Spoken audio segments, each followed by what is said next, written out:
We want to welcome those viewers on ESPNU who just saw Arkansas knock off LSU 4-0. Kansas State on top of Baylor. The Bears 3-8 in league play. They've lost 4 straight at home. Marcus Foster, the reigning National Freshman of the Week, misfires from downtown. There's the lob to Jefferson, and Baylor on the board. Scott Drew likes that energy, and Bruce Weber was talking about that this morning. We just don't play with that same sense of urgency, that same effort and energy on the road that we do at home. Tim, how does Kansas State want to attack Baylor's zone? They want to go inside, shrink it, and then go outside and attack the baseline just like they did there. Gipson can't get the bounce. Cherry keeps it from going out of bounds. Baylor head coach Scott Drew told us Kenny Cherry's at about 90%. Cherry's been battling turf toe. He played 22 minutes in the midweek win against TCU, but only played a combined 20 minutes the previous 2 games and actually missed the Oklahoma State game 2 weeks ago. Cherry no good from downtown. Wesley Owundu, the freshman, with the rebound. Cherry's so important because he's the only natural point guard. Here's Cherry leading the break. And one.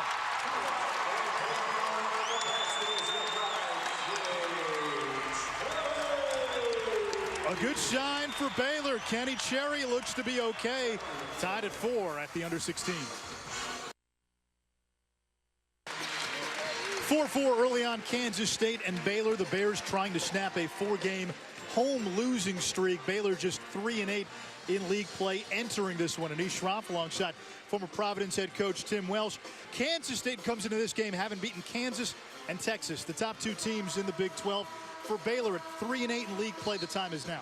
Well, there's 2 things that's going on. Kansas State is in the hunt to win this league again, and Baylor is on their last breath. There's no question about it. They have to get to 8 wins to even be considered to get into the tournament. And so far, Kansas State has done a good job against the 2-3 zone of Baylor, probing, going inside, shrinking the defense, getting the ball in good scoring areas. And Baylor has scored in transition. In the half court, though, they've struggled against Kansas State's pressure. Kansas State very good defensively, and Baylor, one thing to watch in this game, Baylor shoots the 3-point shot real well, better than 40% on the season. Kansas State defends the 3 better than anybody in the Big 12. Well, Kansas State gets into you. They make no bones about how they're going to play you. They get up and body blast you on the perimeter. You've got to be strong with the basketball, have good spacing, drive their defense, and shrink it, and then kick out if you're going to get good threes. Some subs in. Nigel Johnson into the game for Kansas State. Omari Lawrence also in, as is DJ Johnson. The bench was big for K-State in the win Monday night against Kansas. 30 bench points from the Wildcats. Johnson to beat the shot clock, no good. And Royce O'Neal tracks down the board. That might have been the worst possession against the zone. They never really got into anything. They kind of held the ball. They overloaded, they crowded the floor on one side and never got spaced or any energy with the ball inside. There's the lob to Austin, too strong, but a foul underneath.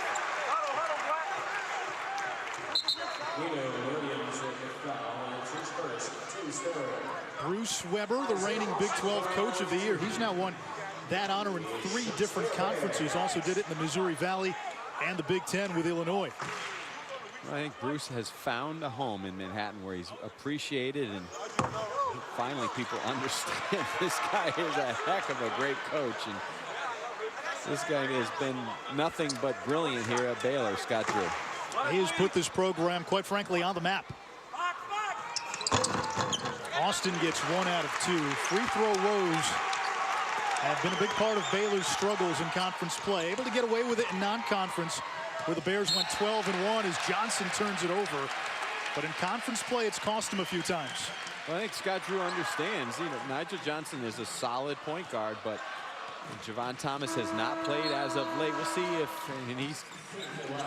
if he will play tonight at all. He didn't play in the Kansas game, but kind of shorten the rotation. But without Southwell tonight, looks like Southwell may not play. He's dressed, but may not play. It may go to Thomas because of lack of depth. After that turnover, Johnson comes out. Marcus Foster back in. Rico Gathers, who's a beast down low, wearing number 2 for Baylor, into the game for the Bears. He's an absolute rebounding machine as Austin shuffled his feet.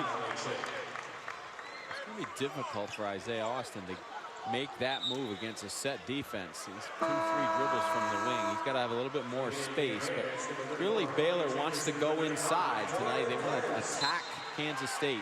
They're going to have to space the floor and try to pitch it in and go to the rim. Taurean Prince checks into the game, the sophomore from San Antonio.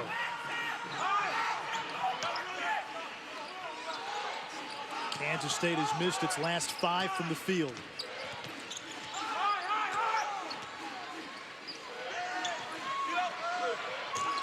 Nice shot on the inside by Nino Williams. He had 8 points in 20 minutes off the bench against Kansas.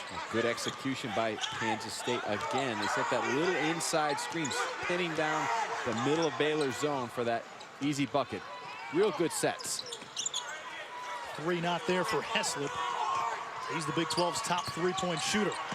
Jefferson on the inside had it knocked away, but last touch, Omari Lawrence in Kansas State. You see Kansas State, what they're going to do, they're going to attack the inside of the zone. What they do on ball reversal, they just pin the backside of the zone. You see DJ Johnson just holding off his man to allow one-on-one coverage on ball side. Heslip from the corner, way off. Here's Spradley. Foster, his pass picked off. Well, Kansas State is not letting Brady Heslip breathe. They are staying attached. Will Spradley, you know, if he comes off a screen and gets loose, someone is jumping out into his chest.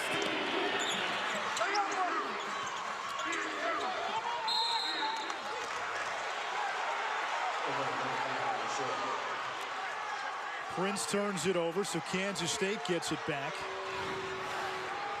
It looked like it might have been deflected here, or did he just lose the ball? No, he just lost it on his own.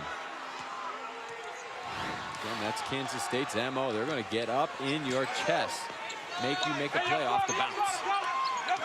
Marcus Foster, the freshman with 34 points in a home win against Texas last week.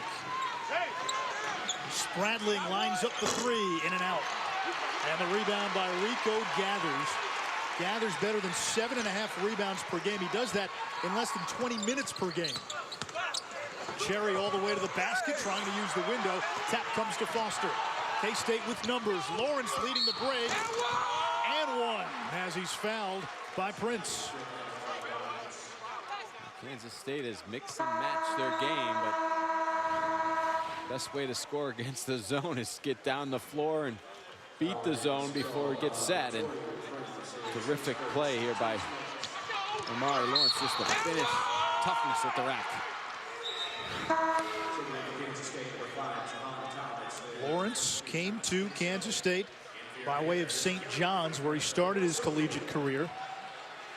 He graduated last May, currently working on a master's degree in family studies.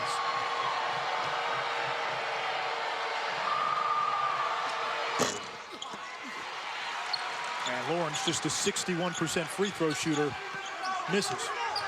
Well, the early take on this game from this chair is that defense is going to win out. I think Kansas State's defense is harassing. It's going to give Baylor a lot of problems to score. Jumper good by the senior Corey Jefferson.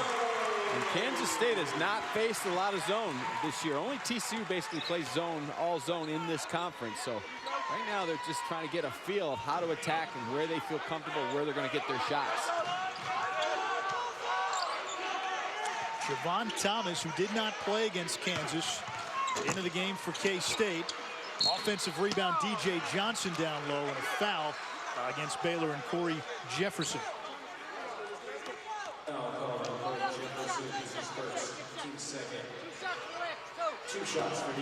Javon Thomas is in the game now for Kansas State, and his duty running the point is to try to get into those gaps and make a smart play. And he missed the whole, basically the first semester of the season. So his feel for some of these games as they get into tight conference battles, changing defenses, recognition of and feel for what you're supposed to do is not always there, but Bruce Weber has him in the game to energize on offense and chase Cherry down on defense. It was an eligibility issue with Thomas, and part of the problem, Tim, was that not only couldn't Thomas play, he could not practice while he was ineligible.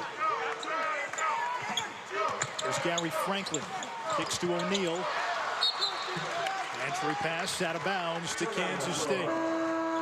Tim said it, defense has dominated so far, but Corey Jefferson knocking down the jumper off the feed from Kenny Cherry. 10 in the regular season in the Big 12. They've got a chance to get into the NCAA tournament. I think he's got a point when you look at how good the Big 12 has been this season. Well, coaches at this time of year try to spin in their mind always the positive, because that's the only way you can sleep. And the only way you can get up and come face your team every day is to give them that hope. And Scott Drew is the eternal optimist, and why not?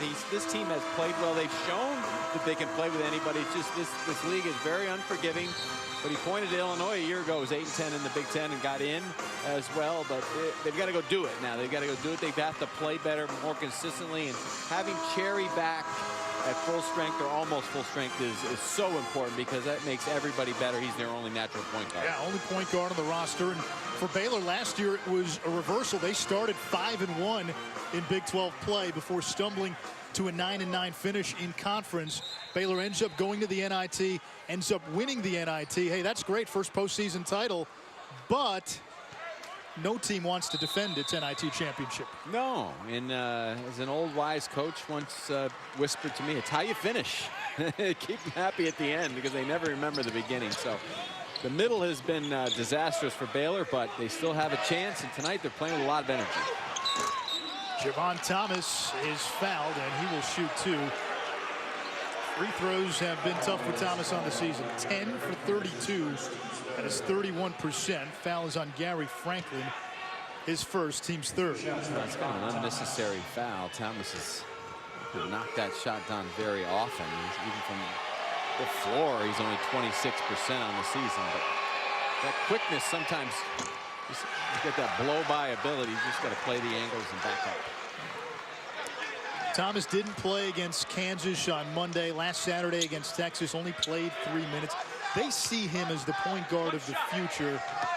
It's probably going to be next year and beyond. Bruce Weber was saying he just hasn't played well, behind on so many things because of the eligibility issue, not being able to practice with the team, and he's lost a little bit of confidence. Well, you know, on defense, only as good as your weakest link, and he's great on the ball. You see him not just harassing out there at the top on Gary Franklin, but off the ball he's out of position quite a bit because he's still trying to grasp it. Nice move by Jefferson down low, and we're tied at 10.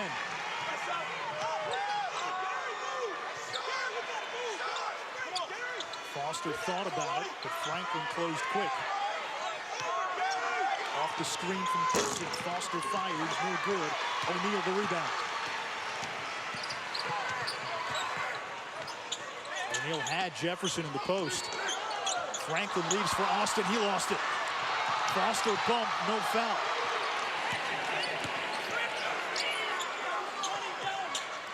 Austin has to slow down on that catch. He had a lane to the rim. He just tried to dribble it too quickly before he had control. O'Neal saves another over and back. Baylor should go out. Brady has to run a little double. See if Foster can handle it. Jefferson from the baseline. The jump shot's been working for him. Tip, no good.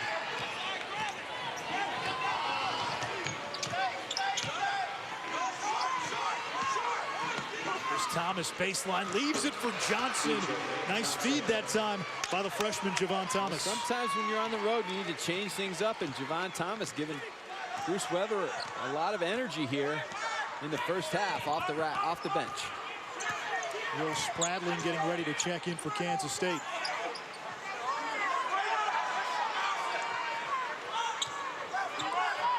.15 to shoot. Austin, big height advantage. Franklin now for 3.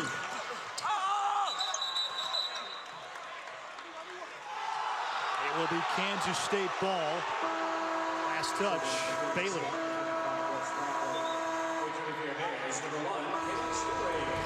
Tomorrow night on ESPNU, a college hoops doubleheader. Notre Dame and BC at 6 Eastern. BC winless in February, 0-4. Notre Dame coming off a win Tuesday night against Clemson. And then at 8, it's Colorado and USC. Colorado right now one of Joe Lunardi's bubble teams. Very soft bubble by Joe. I'm surprised at his... That's not his fault. Openness. Oh, yeah. I blame Joe for all of this stuff. It is a weak bubble, and that gives teams like Baylor hope down the stretch as Johnson beats Austin for 2. DJ Johnson. Oh, absolutely. Teams that you thought a couple weeks ago had no chance are in the mix, like West Virginia is playing excellent basketball right now. Jefferson for 3. And rebound tapped out of bounds by Gipson, so Baylor will keep it. Kansas State just understanding how to beat this zone, and you must cut and make that extra pass. Draw the defense in, and then shovel it in on the backside when the vacuum opens. Cherry the lob to Jefferson. He couldn't corral it. And Kansas State will get it up by 4. 8:54 to go in the half. Well, the pressure of Kansas State is bothering Baylor right now. Baylor's just kind of standing around. They need to get a little bit more movement.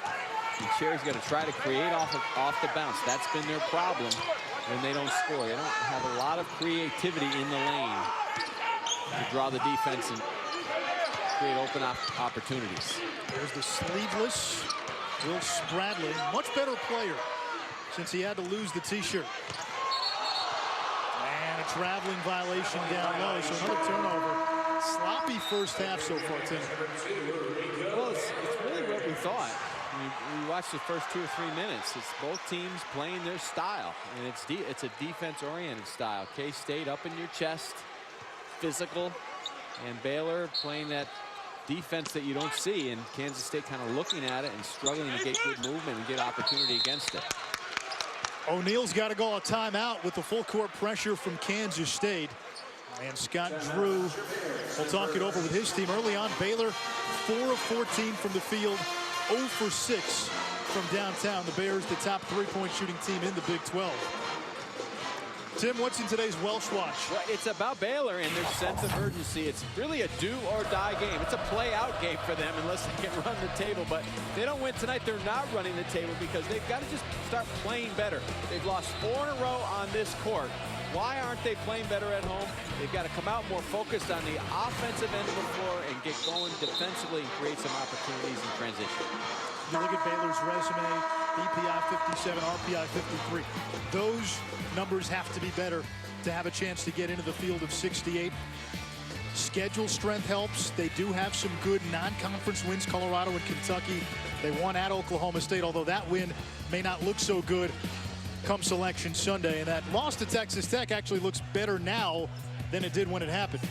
But the problem is the 4 home losses. It's just hard to make up for that in any league. I don't care what league you're in, but this league is just a bear to go on the road. So it's not to say you have to go undefeated at home, but losing 4 puts yourself in such a big hole that you've got to just get red hot down the stretch. And right now, Baylor, I don't know if they've got it offensively. That's the problem. They just are struggling against this K-State defense to get any open looks. I think they've got to go inside. They've got to go try to get some post-ups, get into the lane. Right now, everything's been from the perimeter.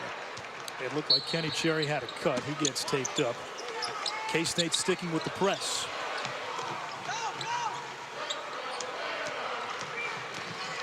Cherry clears down the lane. Austin over Gipson. Tip by Gathers not there, and the rebound to Owundu. The big fella has to finish that. He just rose up at a point-blank range. Got to use the glass. Baylor now 4 of 15 from the field.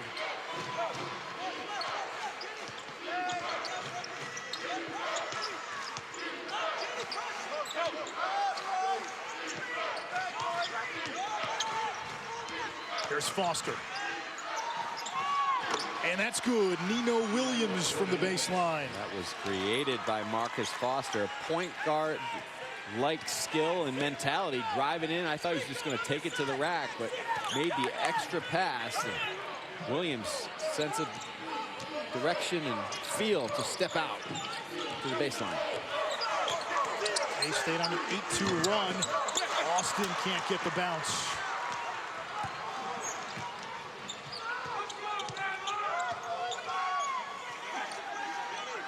Sprattling from the corner. Three-pointer no good.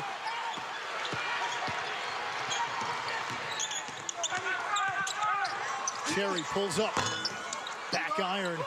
Nothing falling for Baylor.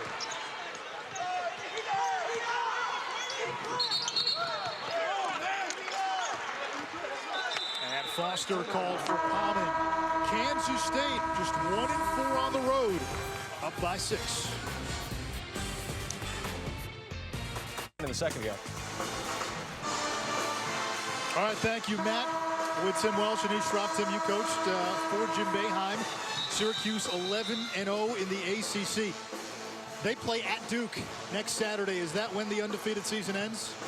They better be careful today. NC State's pretty good. And it's one of those games that, you know, NC State comes in day of game, not really ready, but they're showing they can play a little bit. And Syracuse, after that big win over Pitt, maybe a little bit of a letdown. Yeah, how about the shot Tyler Ennis hit the other night? Meanwhile, shots just not falling for anybody so far. K-State 7 of 17. For Baylor especially, 4 of 18 from the field. The Bears have gone more than 4 minutes since their last field goal. As you see for the game, 11 made field goals, 12 turnovers. Cherry for 3. That doesn't go. Heslip's got a good look.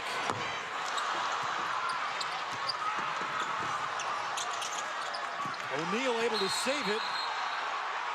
And a timeout by Scott Drew and Baylor. Good hustle that time by Royce O'Neal, the junior, out of nearby Killeen, Texas. ESPN is a proud partner in the Play for K initiative, which raises money and awareness for breast cancer. And tomorrow it's a women's college basketball doubleheader at 1. Florida takes on SEC rival Georgia at 3:30. 4th-ranked Louisville visits Memphis. UConn and Notre Dame on the women's side appear to be on yet another collision course. How come they don't play?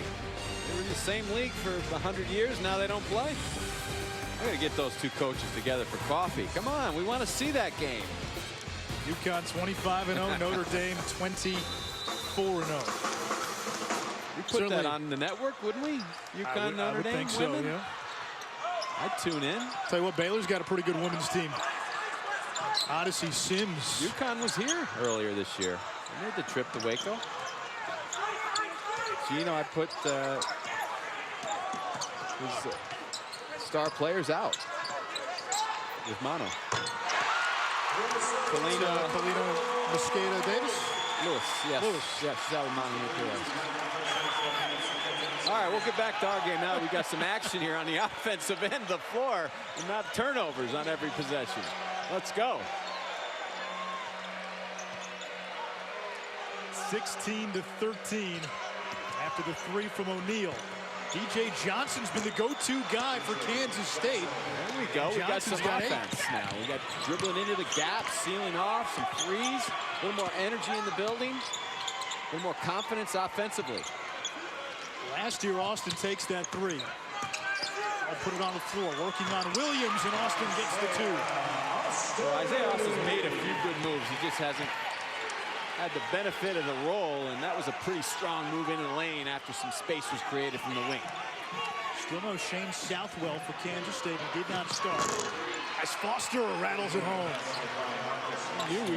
When we put up that graphic of how disastrous the offense would be, it had to turn around a little bit. It couldn't keep going bad. And Kansas State now getting into a little bit of a rhythm against the zone, going inside, shrinking it, and then kicking it outside with precision. Cherry kicks it to O'Neal. Way off. Out of bounds to Kansas State. Let's go back to the Austin basket. Isaiah Austin's, you know, as skilled as you can find for a guy his size. And he had the space created, and Kansas State normally would crowd him a little bit when he starts to spin in the lane. But he's a pretty capable passer. I think they're worried about the three-point line with Heslip. He attempted 93s last year. Early on this season, he really cut down on his three-point attempts. As Williams knocks down another jumper. But Scott Drew has told Austin, listen, if that shot is there and teams are really packing it in on you, don't be afraid to take it. You can make it. And he's attempted a few more threes over the last month or so. Kansas State is starting to settle in, not only offensively, but defensively. Here on the last offensive set, you see on the inside, look at DJ Johnson just pin Isaiah Austin with his backside, and they've been looking to do that in quite a few possessions. They'll run to have that baseline runner, and they understand that the middleman has to come out and guard the short corner, and they do a nice job of screening, and Williams can face up and make that shot. That last foul on Wesley Owundu. Fourth team foul on Kansas State.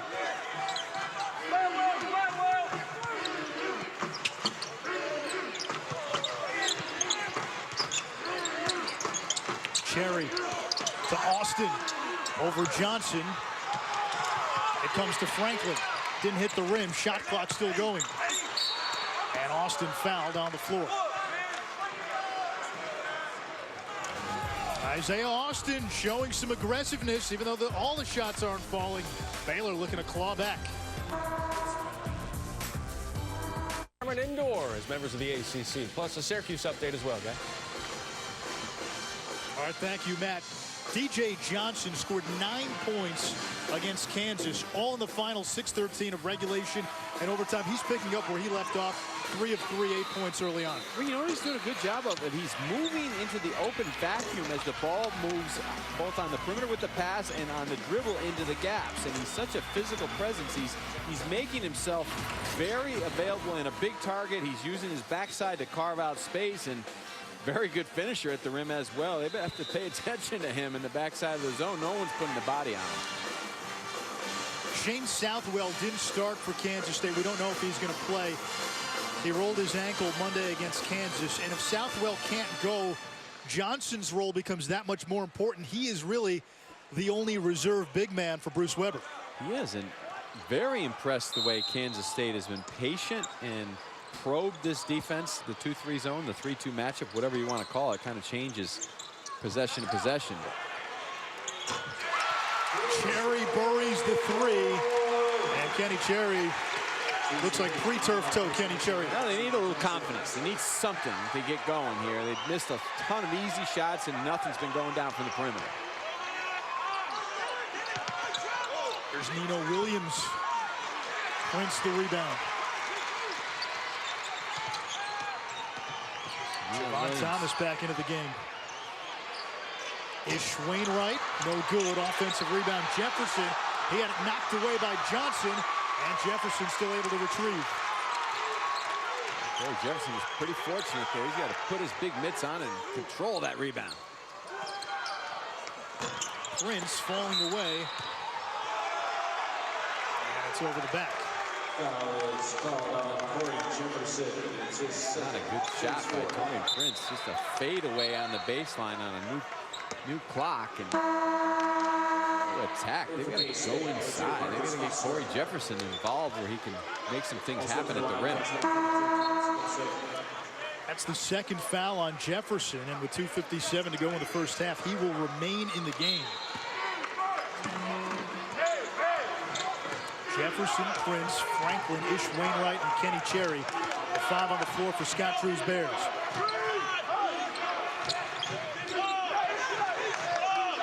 There's Foster for 3. Knocks it down. That is a clinic on how to run offense against the zone. Just the quick pass, the baseline runner, the screen, the awareness of Foster to knock it down. Foster came into this game playing as well as anybody in the country. He was averaging almost 26 a game over his last 3. Jefferson shovels to Prince. He left it short. The rebound to Thomas Gipson. Thomas has his outlet tipped. Baylor coming back the other way.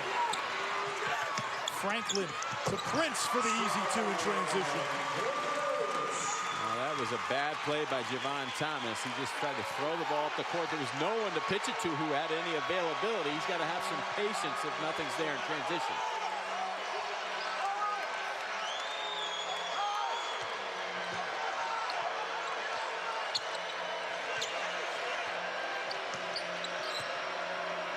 Nice pass, Spradling.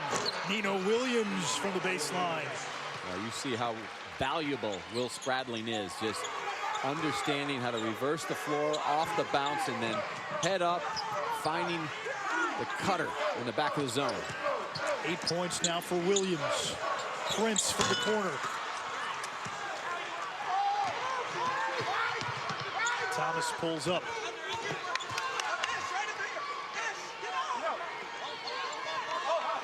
Gipson in the high post. Spradling open three from the corner. In and out. And Spradling comes away with the loose ball. Kansas State just out-toughing Baylor, not only for the loose balls, but at the rim and physicality in the lane. Final minute of the first half.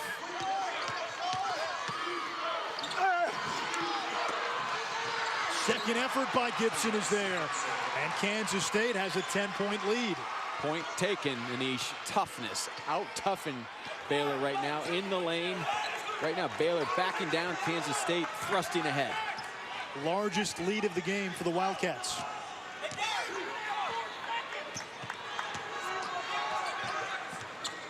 About a 4-second differential between game clock and shot clock.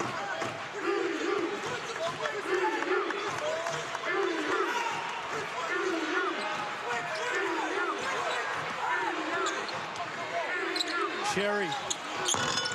It won't go for the junior college All-American.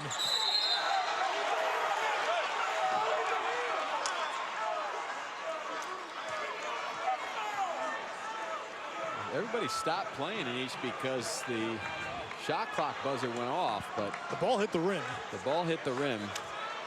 But clearly the officials have to decide what happened after the buzzer went off. But the play doesn't stop because the horn blows, unless the officials stop the play with their whistle. Well, the game clock stopped moving. Right, they're going to have to go to the replay or go to the monitor. They're going to have to go to the monitor and see how much time is left.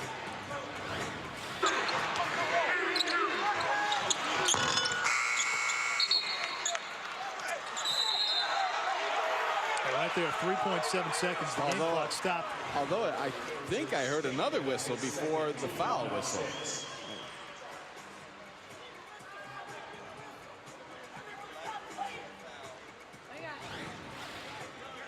That's what Bruce Weber is saying. Everybody stopped playing, but the officials are going to say, well, that's not our fault. Well, I think Bruce Weber's complaint is, was there a foul? And if there was a foul, was it after the play was dead? Or after the clock stopped in this case? Well, you see Steve Olson here at the bottom of the previous play. He's about to wave off the play. I think he blows his whistle thinking there is a shot clock violation. There is a foul on Thomas Gipson. He was about to give the no good sign, and then the foul was called. Gipson was called for a foul. Let's see what the officials do. And that's maybe why the clock stopped, because the officials are the ones that stop the clock with their monitor on their belt. The clock does not stop or start at the table. Steve Olson, Tom O'Neill, Bert Smith, today's officials. There's Tom O'Neill. The officials still trying to sort this out.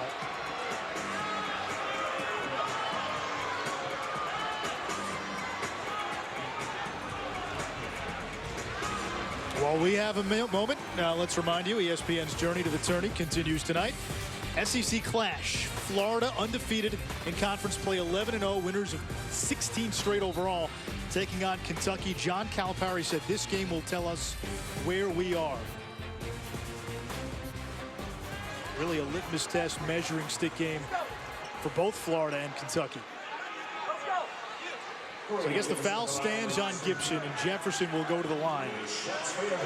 Well, it's exactly what we said. I mean, the play, you cannot stop playing. And you teach your players this from day one. You don't play through anything except when you hear that whistle from the officials, and the horn went off inadvertently on the shot clock, and the guy running the shot clock is not in charge of the play on the floor, that's for sure. And it's an unfortunate play for Kansas State, but Baylor's taking advantage.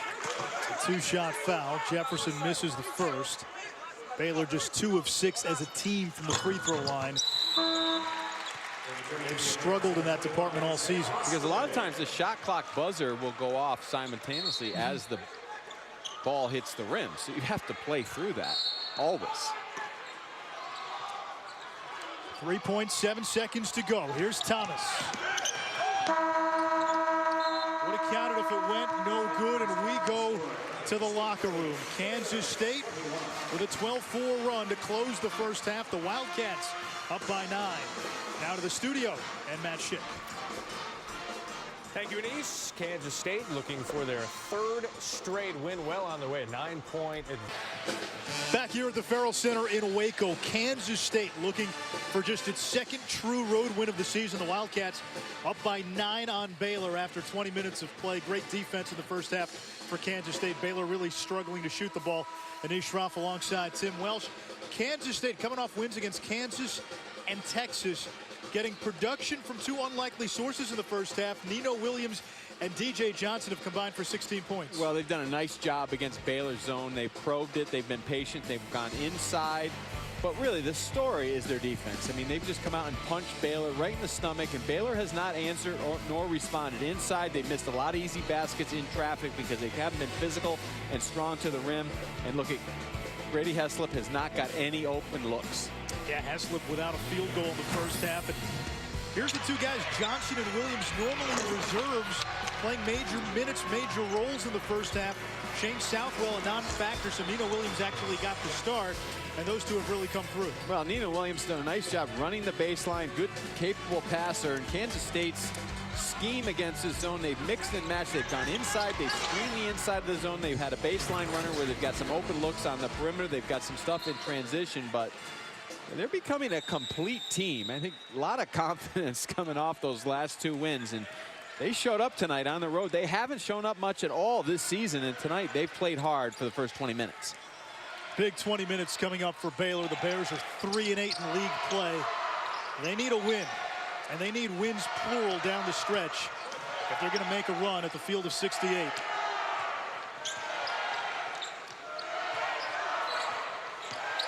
Shot clock at 10. Cherry from the baseline. Offensive rebound, Isaiah Austin. He goes up with it and is able to draw the foul. That's what Baylor needs. They need more of a presence for Austin and Jefferson inside. They got 2 long, athletic players. They're not the most physical guys in the world, but you can use your length and athleticism against power anytime and just find those angles. But you've got to stick your nose into the play. If you saw the great story on Austin on game day last month, blind in his right eye, wears a prosthetic eye, suffered a retina injury in middle school and really had to relearn the game of basketball. Depth perception, all that was a factor. And he made himself into a great player, McDonald's All-American, and a sophomore who's on a lot of those mock draft boards. Puts it on the floor, finds Foster. Foster got it over Austin, but it's no good. There's Cherry. Heslip, transition 3, won't go. Out of bounds to Baylor. And Brady Heslip 0 for 4 from downtown. He was shooting 53% from beyond the arc in his last 5 games. Well, Scott Drew's got his team out of the locker room with a little bit more pop in their step. Defensively, more active on the perimeter with their hands, and that was a good push in transition. Spradling shading Heslip. Spradling hasn't scored, but he has done a lockdown job on Brady Heslip. Cherry from the elbow, that's good. And Baylor has cut it to 5. I think Scott Drew put his fist on the board in the locker room and said, okay, guys, this is our season the next 20 minutes. Unless you want to go back to the NIT, let's pick up the pace and defend our home court. We've lost 4 in a row here. A 1-2 blocked by Austin, the Big 12 leader in block shots. And Heslip finishes a 7-0 run.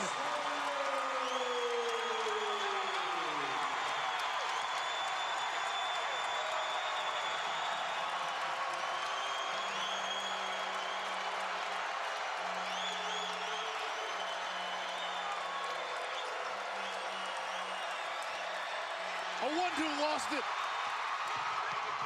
Cherry in transition, and that's a goaltend.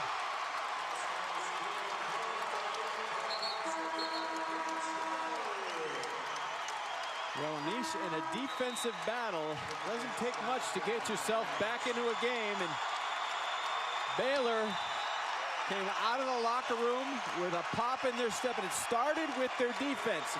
More active on the perimeter, more communication, more energy, and it's led to some easy buckets.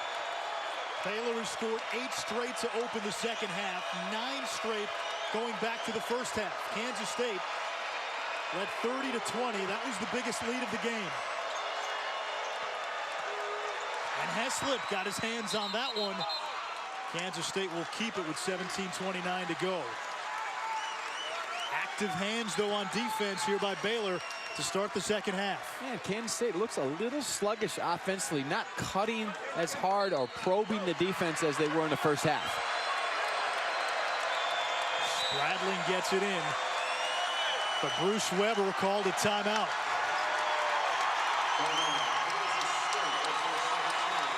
The pendulum is swung. Baylor on a 9-0 run, 8 straight to open the second half. Here come the Bears.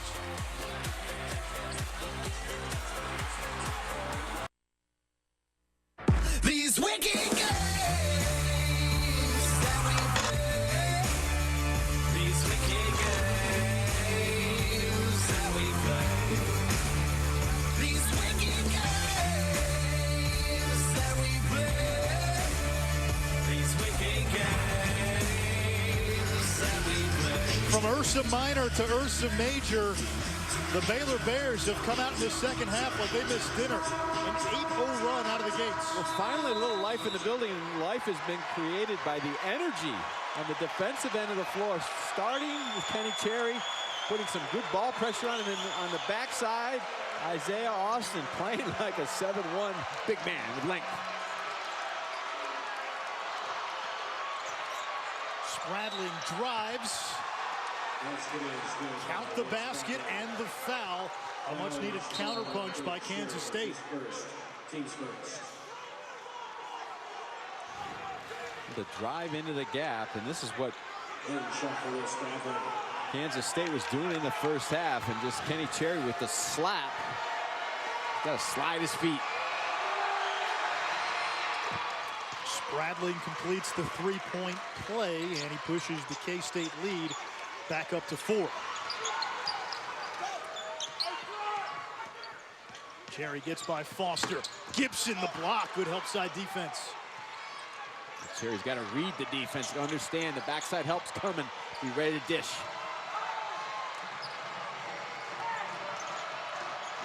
Here's Foster, 8 in the first half. He's averaging more than 25 per game over his last 3.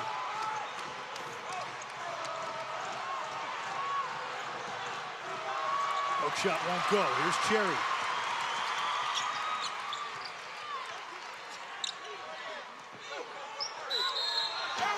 Jefferson and 1.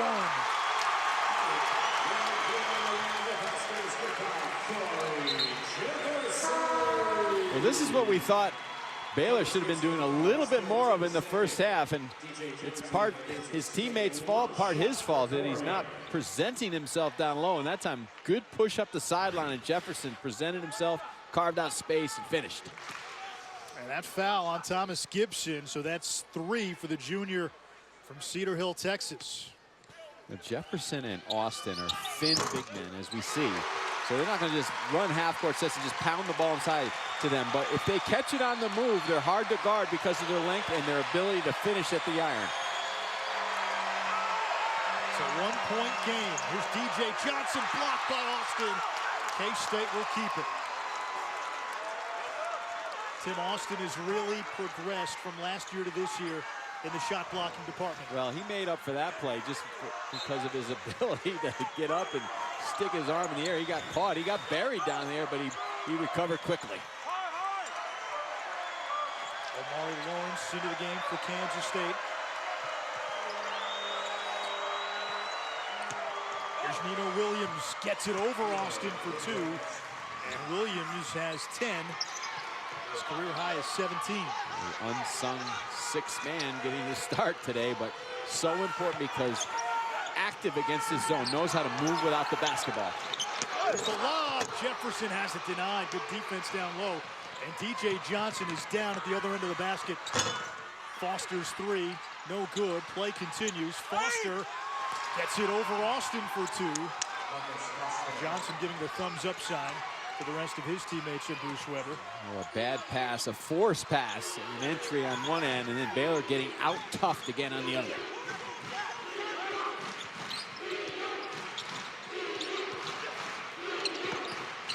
Jefferson over DJ Johnson, in and out.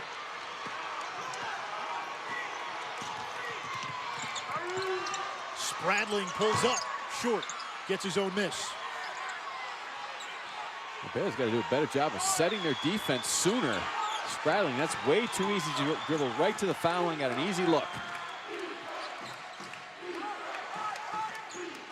Williams, the turnaround, that doesn't go, and Austin corrals it.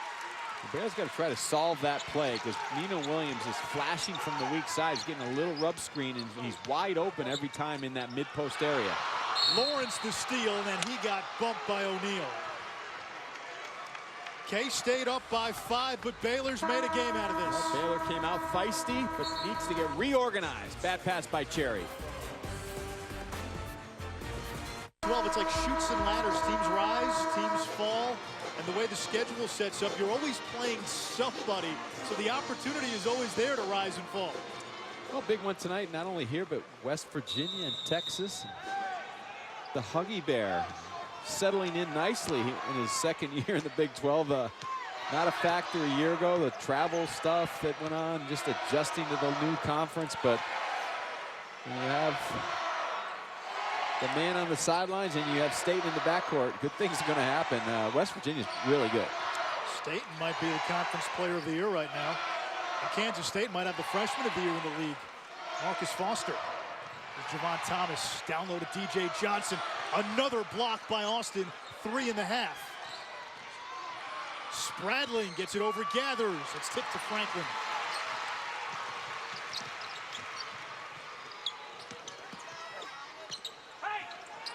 Prince double teamed. This pass picked off by Lawrence. Here's Thomas. Baylor gets back. And a block by Gathers.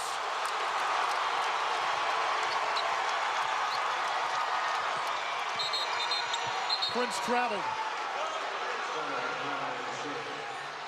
Well, Rico Gathers is not only a rebounder, he is a force at the iron. You come into his world, you better go strong and avoid that truck at the rim.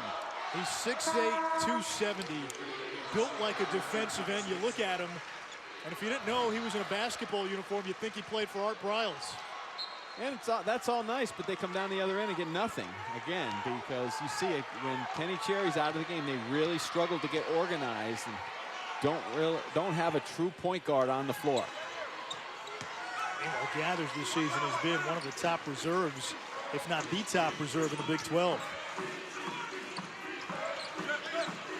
Here's Gipson now working on Gathers. Austin comes to help, but a nice move there by the junior. That was very good execution, and on the overload, Baylor. Thomas fouled that time, or I should say Thomas fouled Franklin, and Baylor got bailed out. Watch this, as they throw the ball into the post, and Gipson turns, you see Brady Heslop just watches him turn. He's got to come in and give support. He's got Javon Thomas on his side of the floor, who is absolutely no threat from the outside. You have to know who's on your side of the floor. So he can go in there and dig in and get that ball out of Thomas Gipson's hands. Instead, he's just standing there watching air, and Gipson has a free lane to the rim. Big advantage to Kansas State in points in the paint. Austin over Gipson.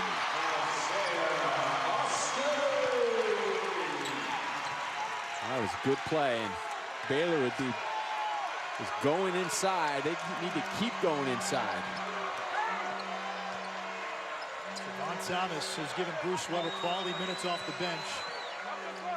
Most of it with his defense.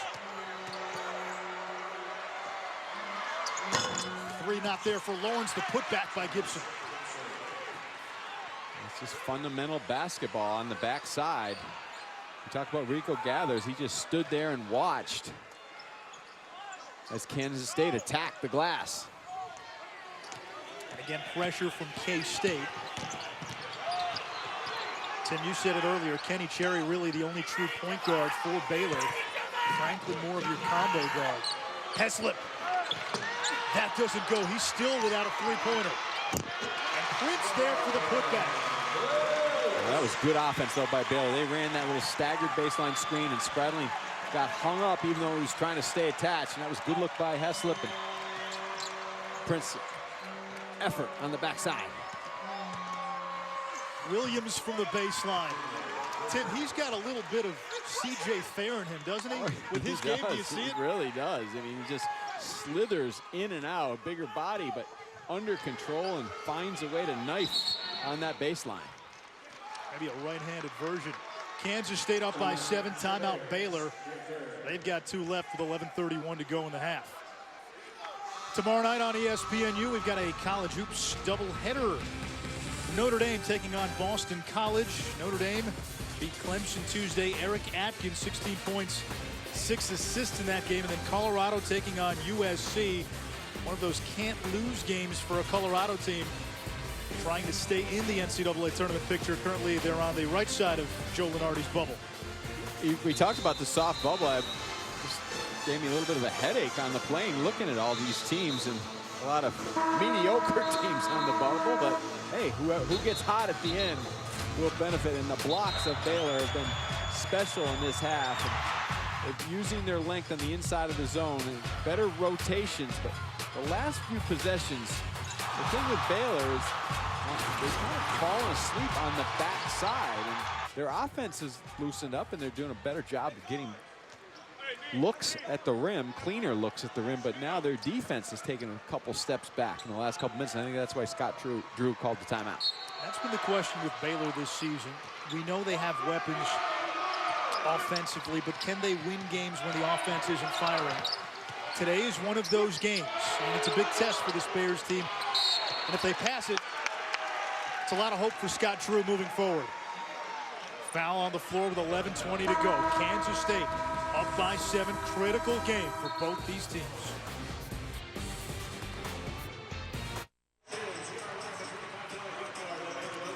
Baylor still within striking distance, down 7. But one thing that has not been there for the Bears today, three-point shooting. Just 2 of 16. Remember, they were 16 of 27 from three-point range in their win Wednesday against TCU. And Brady Heslip really has been a non-factor in this game. 1 of 6 from the field, 2 points, 0 for 5 from downtown.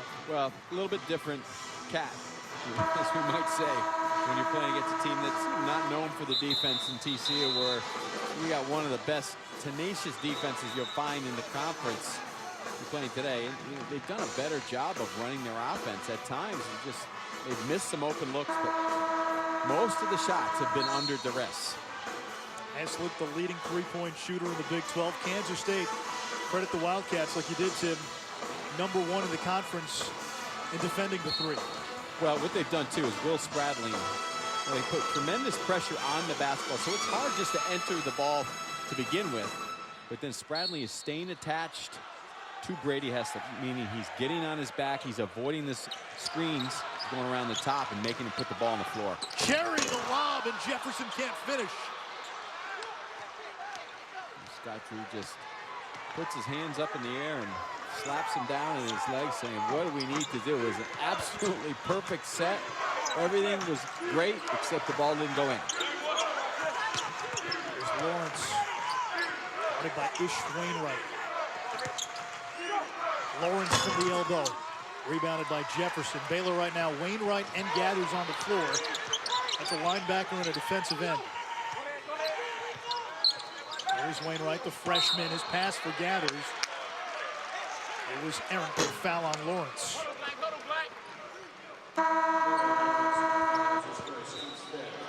Again, it's one of those games. It feels like Kansas State has complete control, but they really don't, because Baylor is starting to get better looks.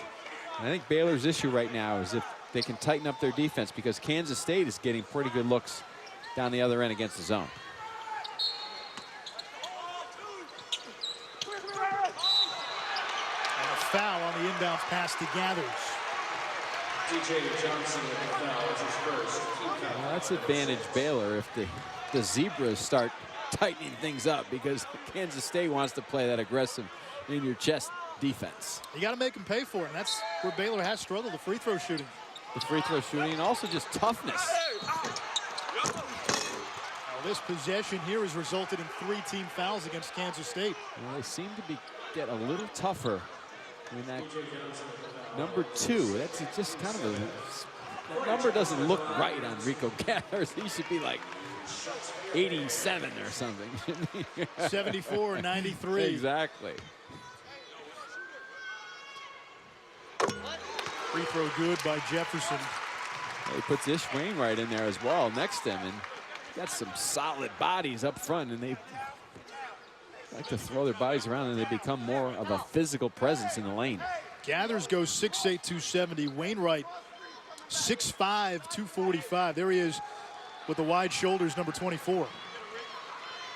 And he's more like a point forward. Tom O'Neill earning his paycheck tonight with a little sweep of the lane.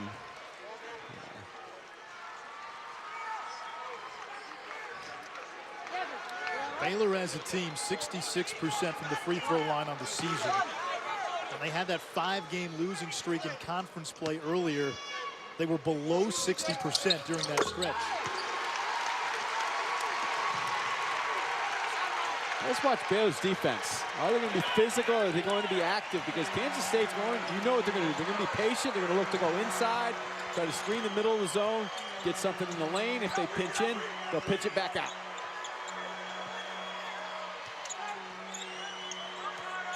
Here's Foster.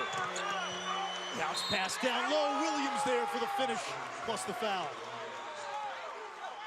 We saw Marcus Foster at the beginning of the conference season against Oklahoma State, and he was a scorer and an athlete. And he has become a complete player, a basketball player, who can make a lot of different plays on the floor. Not only a scorer, but a willing passer and a leader for Kansas State. Williams got the start today. Shane Southwell has not seen any minutes so far. Southwell rolled his ankle in Monday's win against Kansas. We were told before the game he was doubtful. He wouldn't start but could play, but we have not seen Southwell. Williams, meanwhile, has done an outstanding job in Southwell's place. He sure has. Kansas State understands how to play against the zone. Wainwright lost it, recovers, goes up strong and draws the foul. Well, Tim, you said it, the physical lineup in, and we're seeing Baylor try to take advantage of that. Putting their head down, trying to get to the rim, and I think they're settling in, but their issues are on the other end of the floor right now. Wainwright only a 50% free throw shooter. Came out of high school as the 60th best recruit, according to ESPN. ESPN, a proud partner in the Play for K initiative, which raises money and awareness for breast cancer. And tomorrow, a women's college basketball doubleheader, part of Play for K. Florida, Georgia at 1 Eastern, Louisville, Memphis to follow at 3:30. Extra possession for the Bears. You see both K-State bigs in foul trouble. Johnson and Gipson with 3 apiece. Franklin kicks to an open Cherry, sets, fires, won't go. And Austin called for the reach-in foul on Javon Thomas. Bad foul there by the 7-footer. It's just a killer. When you play with energy, you get the second opportunity, and Ish Wainwright has done a nice job of presenting himself with energy and toughness. And perfect delivery to Cherry on the baseline, just couldn't knock it down. But let's pay attention to Baylor's defense. On that last possession, when Marcus Foster drove in, everybody attacked him. They're not rotating and finding people when the ball comes into the lane. They're paying too much attention to the ball instead of cutters coming to the rim. Williams to the basket and one. Well, Bruce Weber, if you need a clinic on how to run zone offense, call him up, coaches, because he knows what he is doing. Movement, spacing, understanding, probing the defense, scoring from a lot of different areas to the baseline runner. And again, Baylor not paying attention to cutters coming on the baseline. Everyone's turned out to the basketball while Kansas State is going underneath on the backside, and they're finding open people on the baseline. The 17 points for Williams, a career high. He won't set a new career high on that shot. Lead back up to 9 for Kansas State. That's the difference it was at halftime. K-State is led by as many as 10. Jefferson forced one, and he's fouled by DJ Johnson, and that is 4 on Johnson.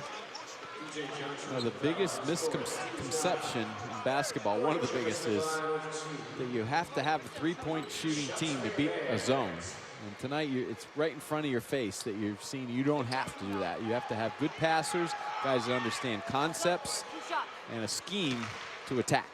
You coached with Jim Boeheim for years, who runs the 2-3 at Syracuse. How many times have we heard Boeheim over the years say he wants teams to shoot threes against the 2-3 zone? That's what you want. Absolutely, because your defense knows where the shooters are. They're on the three-point line. They're not sliding behind you. You can't see where Nino Williams is. Nino Williams is going into the middle, into the short corner, on the baseline, under the rim, and he's just reading the defense from behind, and that's where it's very difficult, especially if you have a lot of cutters in the middle of the zone as well. And that's what Kansas State's doing. They're not settling at all for threes. 14 for Corey Jefferson. Here's Foster from the baseline. He knocks it down. Well, that is Marcus Foster, the new and improved and knockdown three-point shooter. Cherry drives. No good as he tried to get it over his defender. Franklin thought about it. Austin working on Gipson, who's got 3 fouls, and Austin goes in for the 2. Kansas State trying to rush down the floor as they did on that previous possession. They got down, found Foster on the baseline before Baylor set their D.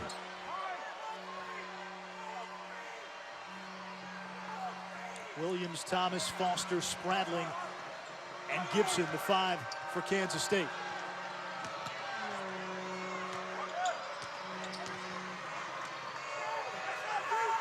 Here's the lob. Nino Williams was calling for it. Austin got to him from the backside. Marcus Foster gets to the rim. Toughness, but also textbook jumper from the baseline for K-State. ESPNU's exclusive presentation of college basketball is brought to you by Wendy's.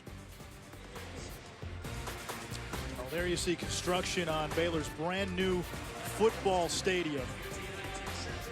What Art Briles has done for the program in football, Scott Drew has done for basketball, and both coaches have really elevated the profile of the entire university. They are now a major player on a national level in both sports.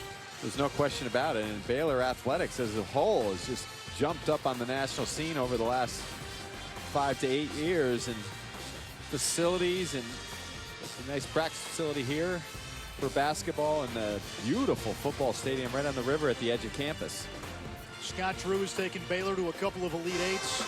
Art Briles a few years ago had a Heisman Trophy winner in RG3, and then this past season Baylor won the Big 12 in football and ended up going to its first ever BCS bowl game. Well, they can sell the winning tradition, the winning coaches, the great facilities, the new stadium, and 77-degree days in the middle of February when we're just getting killed back in the Northeast. So, I don't know, can we stay here a couple days? I might have to rent some golf clubs. I'm not going home to a blizzard. My goodness, it was nice today. I'll tell you, for the two of us who live on the East Coast, walking into Waco and feeling some sunshine and no need for a jacket. I don't care if they don't have great Italian restaurants here. I want to stay a couple days.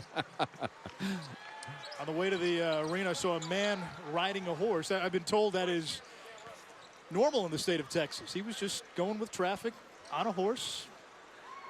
Well, Baylor needs to ride a couple do. horses right now to get back in this game. They need to go inside. I mean, they're hanging around, but again, I think it's their defense has been an issue, and Kansas State is very comfortable right now playing against that zone. They need to present some more problems defensively and get up on the glass and get some quick, easy baskets.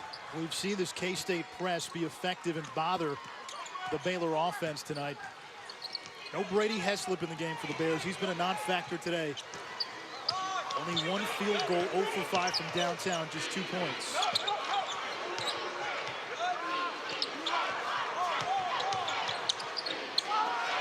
Franklin for 3. And a foul underneath. Baylor is grinding. They're grinding and grinding. They just can't hit any open shots. They do a pretty good job of running their offense. And just got to clean up the defensive end of the floor. And Tim, now if you're Baylor, do you just pound it inside? That was Gipson's 4th. DJ Johnson, who checked back into the game, is playing with 4 fouls. That's the extent of K-State's bigs right now. Absolutely. There's no question about it. And they've got to get into their offense. There's no question. Javon Thomas has given them a little bit of a problem defensively at the top on Kenny Cherry and guarding Gary Franklin on the ball. So they've got to get into their offense. Once they get into it, I think they're going to be able to go down low. But they've got to pay attention to detail in their zone. They're paying too much attention to the ball. They're not communicating enough off the ball, and the cutters have getting wide open. Let's watch this set and watch the back side of the zone. See if Baylor is picking up the open cutters. 2-possession game. Baylor 13 of 18 from the line.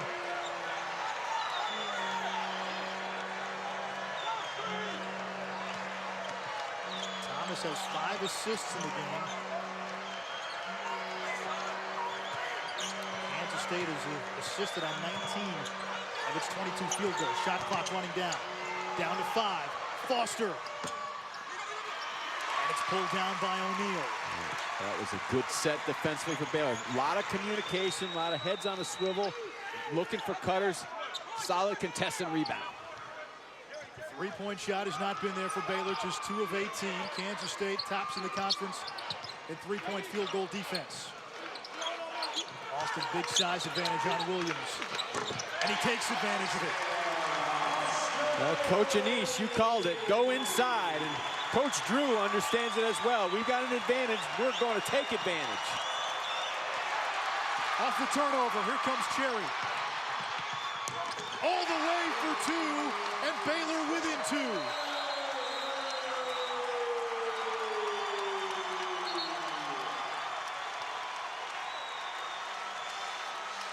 Well, just a horrific pass by Javon Thomas, leaving his feet with nowhere to go, just jumping up in the air. And it's a gift for Baylor because Baylor's got a little pop in their step now.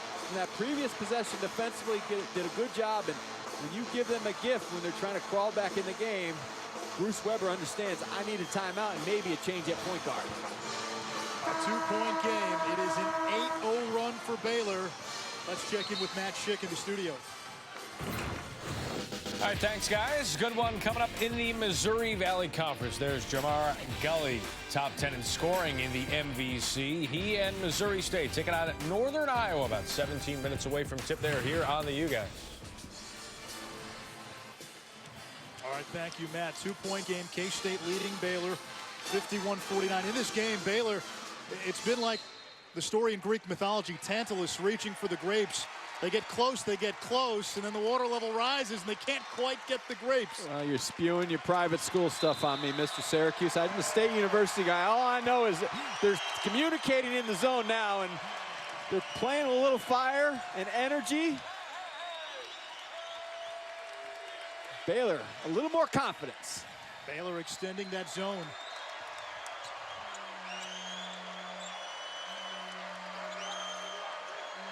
Spradling's been awfully quiet today. Williams, the air ball.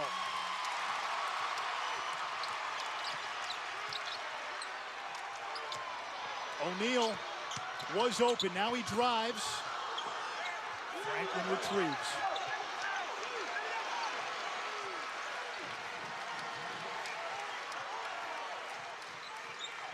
Shot clock at 15.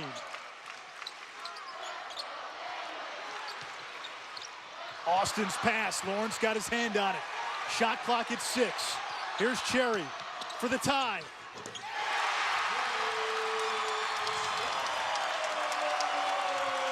It looked like Baylor didn't want to go inside and just kind of pushed the ball around the perimeter, but Kenny Cherry making some plays here down the stretch.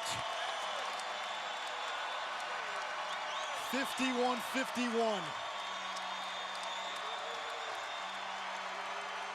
Baylor trailed by as many as 10 in this half. Clock at 8. Down to 5. And Bruce Weber has called a timeout. One timeout remaining for Kansas State. Baylor has 2 left with 4:36 to go in regulation. Well, I hope Bruce Weber has a special with 4 seconds to go. Not sure he wanted a timeout at that point in the shot clock. Really, there's not much you can draw up except maybe just talking about the defensive possession coming down the other way.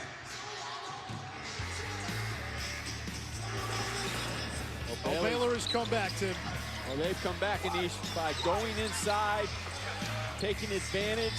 Austin, Jefferson, some foul trouble for Kansas State, and they've picked up the pace defensively as well. A little more activity. And one of the main rules when you're playing zone is to know where the ball is, but also you've got to defend men in your area. Look for cutters, and they've done a better job in the last few minutes with that, communicating in the back end, led by Austin as the traffic cop in the middle of the 2-3. 53% from the field in the second half. And they've recognized the three-point shot isn't there. Baylor attempted 14 threes in the first half, only made 2. Only 4 three-point attempts in the second half. Kansas State's got to shoot. Spradling beats the shot clock and banks it in. And K-State back up by 2. That's why Bruce Weber called timeout. He had that 4-second play in his pocket. Good timeout by Kansas State and a better play by Spradling. Spradling's got 5. Lawrence got his hands on it. And it comes to Spradling. Lawrence in transition. And he'll count the basket. Well, first, Javon Thomas just makes a bad play, and Kenny Cherry makes just as bad a play as a point guard, just leaving your feet with nowhere to go out on the three-point line. And then Lawrence, the toughness from the Bronx. Physicality at the rim. And Lawrence completes the three-point play. So Kansas State now leads by 5. Baylor came back to tie it at 51, and K-State has responded with the next 5 points. It's too much dribbling by Kenny Cherry. He's got to just give up the ball, get them in their offense to the wing area, and then go inside. Cherry got Foster in the air, now drives. Tries to go over Johnson, who's playing with 4 fouls. Out of bounds to Kansas State. Sometimes you need a little luck on the road. Will Spradling beating the shot clock to put K-State back on top. Oh, Anish and Tim, we will update you. That means Tyler Ennis has another miracle shot in his bag, right? There's no question about it. NC State has played well, and look at these teams. When you talk about Oklahoma State and Baylor a few weeks ago, where they're rising, now they're falling. West Virginia losing to Texas tonight, and Kansas State trying to hang in there. Scott Drew thinks if his team can win 8 conference games, that means go 5-2 the rest of the way, including today. They've got a chance to get in. To do that, they've got 3 pretty tough road games left on the docket. But to go 5-2 the rest of the way, you've got to win on your home floor, and this is a must-have for Baylor. You've got to get Kenny Cherry to make better plays at the end of games. When the game's on the line, it's 2 plays in a row. He just leaves his feet, throws it right to Kansas State on the 3-point line. And the second play, just drives in, puts his head down, tries to throw it up on the rim. He got back in this game by going inside to Jefferson and Austin. Kansas State looking for just its 2nd true road win of the season. Nino Williams left it short. Offensive rebound. DJ Johnson couldn't get it. And it comes to Williams. And Kansas State will hold, maybe burn a little clock here. Well, Johnson and Williams just pushed Austin and Jefferson out of the way on the inside.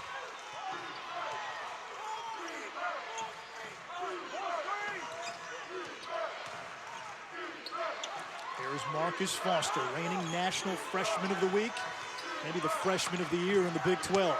Foster for three.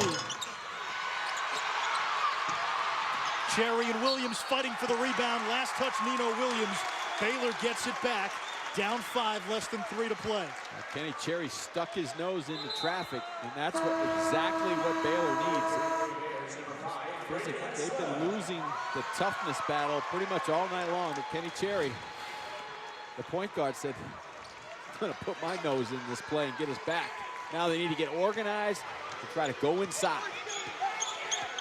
Baylor has lost 4 straight at home. K-State has lost 4 straight conference games on the road. Austin finally gets a bounce. There's too much size. Good isolation play, solid offense by Baylor. Good recognition by Cherry of the mismatch on the baseline. Brady has slipped into the game for Baylor without a 3-point field goal today. 0 for 5 from downtown. Here's Spradlin.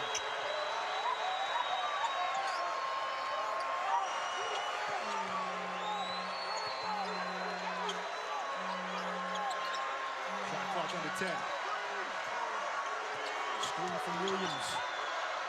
Spradlin for 3 over Heslip. In and out. And the rebound to Cherry. Here comes Baylor. Cherry, he's got Heslip for the tie. No, Jefferson the offensive rebound, and he's fouled. And if it's on DJ Johnson, that's 5 on him. Just a heads-up play by Kenny Cherry. A push to the rim in transition. Drew the defense. I thought he was going to try to make a tough play at the rim for himself. Instead had good recognition to pitch it out to his backcourt mate, who just had his feet set. Just a little off tonight for Brady Heslip. He's got to go home tonight and say, oh my goodness, how am I missing these shots? That last foul was not on DJ Johnson. It was on Nino Williams. So Williams 3rd. Johnson still in the game with 4 fouls. And now Jefferson to the free throw line, where he's 8 of 11. And Baylor, normally not a good free throw shooting team, 66% on the season. 13 of 18, make it 14 of 19 today. We're going to go up to the rim against Kansas State. It's not going to be a clean and easy look. And Corey Jefferson, give him and Isaiah Austin all the credit in the world down the stretch. They've been very physical on the offensive end, especially on putbacks and finishes at the rim.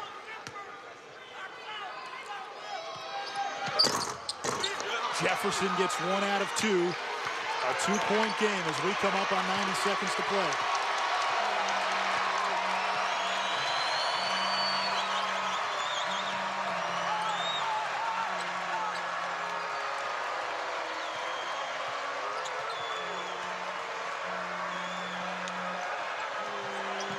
Williams lost it. Here's the trap. Jefferson got his hands on it to knock it away. A 2 would tie, a 3 for the lead. He's got a couple timeouts. Found him, I call one. Get Brady Heslip back in the game.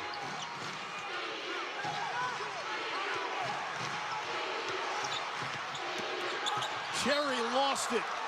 He simply lost that out of bounds. A costly turnover with 1:01 left. It was the ball pressure on the perimeter and the denial on the wings that Kansas State presented an issue defensively, and Baylor never got comfortable, couldn't get an entry pass to get into their offense. K-State's just going to harass you, you know that, all over the floor, and they never got comfortable. Nobody cut to get open and caused the turnover. Baylor has not led since the 15-minute mark of the first half. A lot of pressure on the perimeter, but Baylor's got to be aware the action's going to happen behind the 25-foot line, so they got to watch the cutters. Foster breaks down the D, can't finish. And a traveling violation on Jefferson. So Kansas State will get the ball back with 32.3 seconds to go. Wildcats have one timeout. Baylor's got two. And the shot clock is turned off. I think Corey Jefferson, he's fighting amongst all the activity there, and he tries to call a timeout. Steve Olson saw the walk first. He slid with the basketball, no question about it. Good call. 32.3 seconds to go in regulation. Kansas State ball. Both teams with a timeout left. While we have time, we check in with Matt Schick. All right, guys, it is over. It is all over in upstate New York. North Carolina State with a 1-point edge, 11 seconds to go. They try to inbound. It's stolen off to C.J. Fair, who lays it in. And that would be it, as North Carolina State would fail on their final shot. Syracuse survives, guys. That team's got a knack for running out of a burning building without a scratch. They've done it a few times this season. Baylor looking to run out of their own building with a win. The Bears have lost 4 straight at home. They need this. 3-8 in league play. Kansas State eyeing maybe a conference title. They'd like to get a much-needed road win. They've only have one true road win on the season. Baylor's going to have to foul here at some point.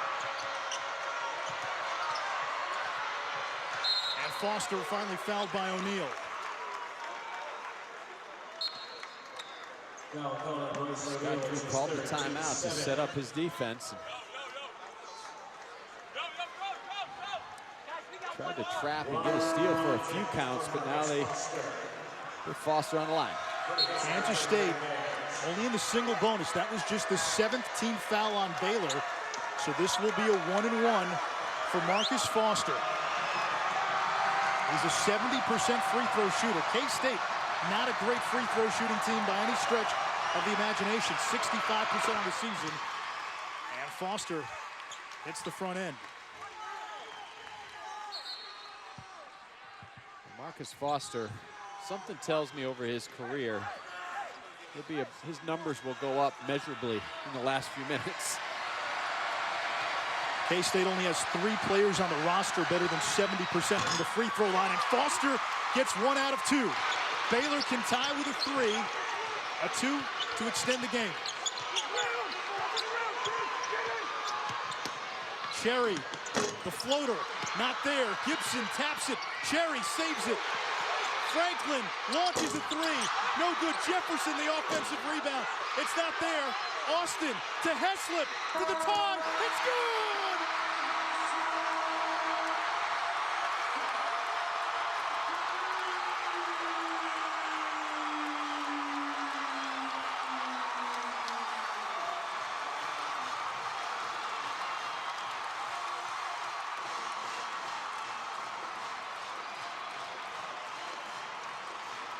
Brady Heslip was 0 for 6 from downtown prior to that last shot.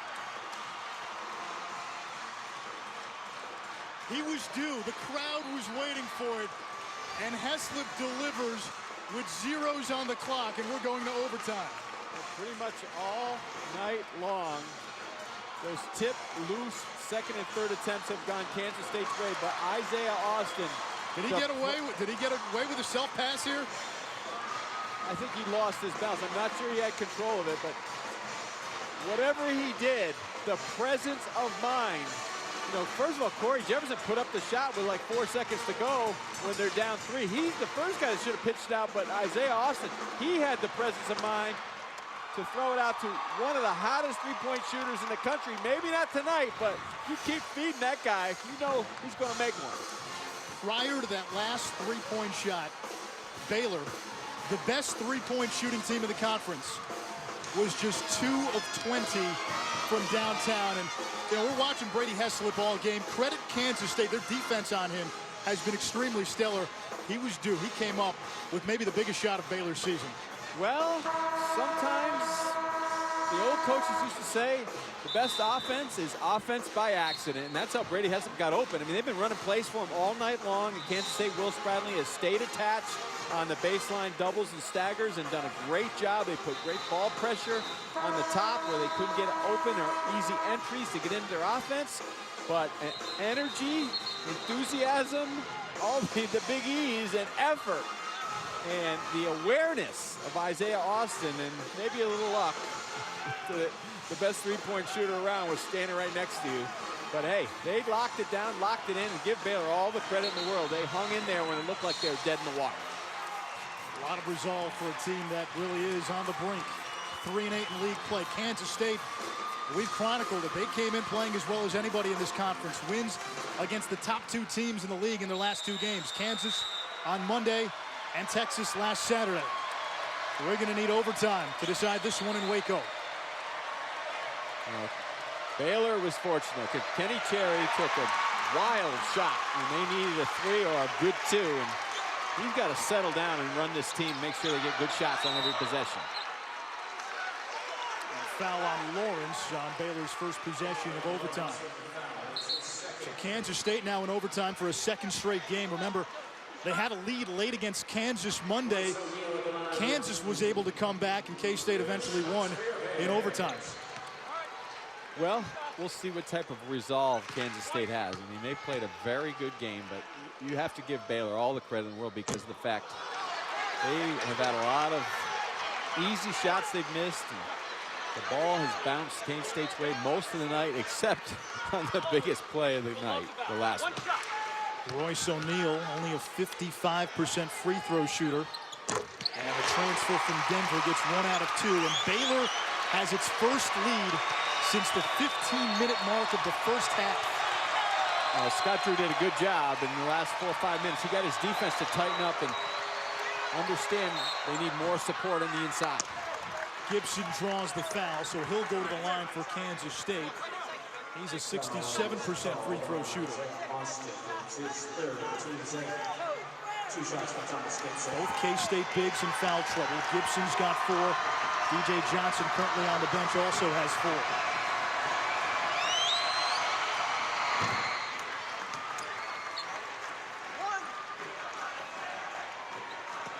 The Baylor's bigs are just getting caught dead behind Thomas Gipson. Get around him a little bit more. He's just digging out easy space right at the rim. 2 free throws give K-State the lead.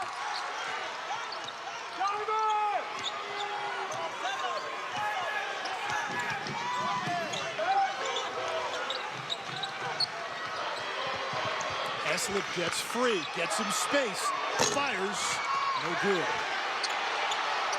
That's just A-plus defense by Will Spradlin. I mean, just avoiding 3 screens on the baseline, staying attached to his outside hip. Baylor has dominated the glass here in the second half, especially late in the game. He doesn't even know where the basketball is. He's just shadowing Brady Heslip. Nothing there for Heslip. Shot clock winding down to 10. Here's Cherry for 3. He doesn't always make the right plays, but he can make the big plays when asked and called on. And Kenny Cherry, a lot of heart. Kid from Montreal. The Canadian backcourt for Baylor, cooking. Heslip and Cherry both from north of the border. There's Foster from Wichita Falls, Texas, and he finds Gipson, and we're tied at 61. Marcus Foster, the ability to create and drop the perfect dime in the lane.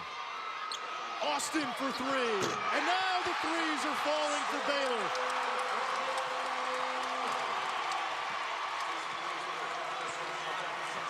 The Bears have hit 3 of their last 4 from downtown after missing 18 of their first 20 three-point attempts. Well, offensive balance.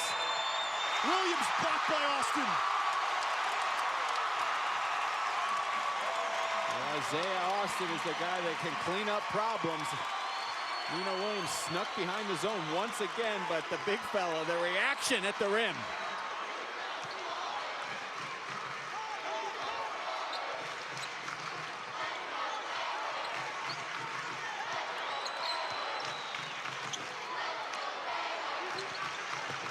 Jefferson turns, fires.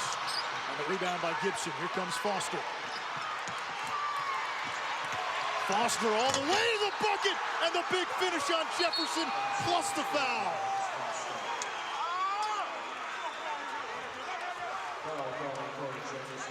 Who is this man? Goodness. A 3-star recruit. Coaches, go watch guys in the summer because this guy can play. Oh. Previous play, dropped a perfect down and just the seas parted, and he doesn't need much room or opportunity because he rises up with power at the rim. Even Bruce Weber told us today, they thought Foster was going to be a good player. They didn't think he'd be this good this quickly. How about great, right out of the gate. He is making a strong push for Big 12 Freshman of the Year. He posterized Gonzaga's David Stockton earlier in the season, a big dunk on Jefferson. Let's go to Matt Schick in the studio. Yeah, Nish, if you're looking for Missouri Valley Conference action, Northern Iowa up on Missouri State 7-3. That is on ESPN News right now. Also, you can watch it on ESPN3. As soon as we're done in Waco, we'll move that game over here on the U. Got 64-64. Kansas State looking to go to 8-4 in the Big 12. They got that big win against Kansas Monday. They beat Texas, looking to stay in contention for a conference title. Remember last year, K-State shared the regular season title with Kansas, and Baylor, they need every win they can get from here on out until the balance of the regular season. This is how it ended if you're just joining us. Final moments of regulation. Corey Jefferson shot rebounded by Isaiah Austin. Presence of mind to find Brady Heslip for the game-time three. Heslip had not made a three all game, but the Big 12's top three-point shooter came through in the clutch. He really didn't even get set. He just kind of caught it. He knew that the clock was running out, so he just caught it, kind of just flinged it up there with not thinking. And what the heck? I haven't made one all night long. I have to make one. I'm too great a shooter, and just came off his hands perfectly. And Baylor has really done a nice job on the offensive end, but their problems at times, even on that last possession, on a simple miss on the baseline, just not running back. And especially when you're in the zone, you got to sprint back and get it set. And they just, nobody stopped the ball. And Marcus Foster just drove from basically mid-court all the way to the other side of the rim for a highlight reel dunk. Yeah, Foster went over Jefferson. I'll tell you what, though, and that's a SportsCenter top 10 nominee, by the way. Isaiah Austin has really done a good job in the second half anchoring the middle of that Baylor defense. He's got 7 blocks in the game, and a lot of his plays near the basket, blocking shots, altering shots, have led to opportunities at the other end of the floor for Baylor. Well, he's been Mr. Cleanup, and they use him because sometimes they overextend in pressure. That allows them to play a little bit more of an aggressive zone with the shot blocker in the back.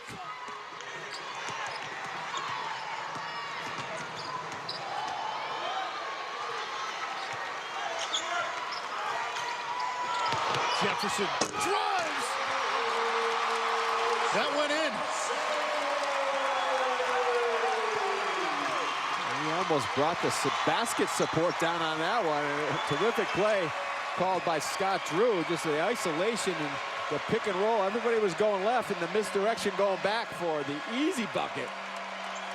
Ball bounced back out to the court as well after the dunk. Gipson, the lead for Williams, and one. And Kansas State with a chance to take the lead if Williams can come through on the free throw. Well, Kansas State, this is what they've done. They attack from one side and then they slide in from the back. And watch Corey Jefferson. He watches the ball.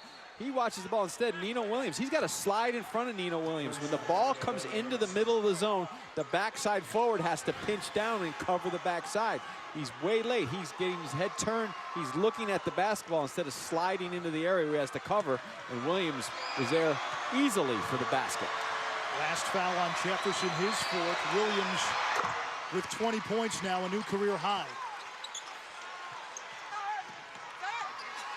And it's a 1-point lead for K-State.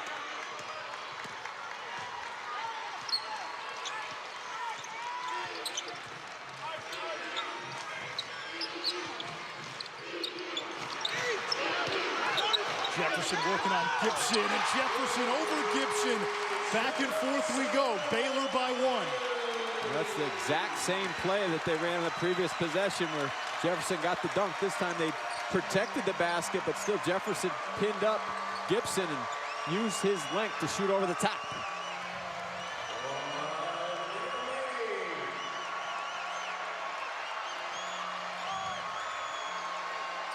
Spradling for three. Back iron. Lawrence chases down the offensive board. Kenny Cherry's got to get that ball. He hesitated. He looked to run out. He's got to make sure you get possession first. Foster finds Williams down low. He doesn't get the roll. Offensive rebound, Foster. And the freshman draws the foul down low. And Marcus Foster to the line to shoot two.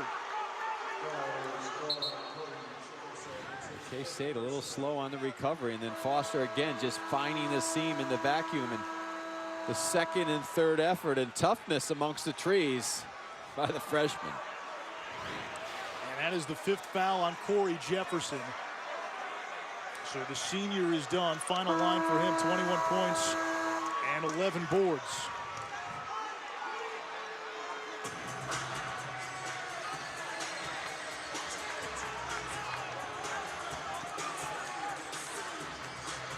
(68-67). Marcus Foster to the line with a chance to give the Wildcats the lead. He's got 17 points and 9 assists.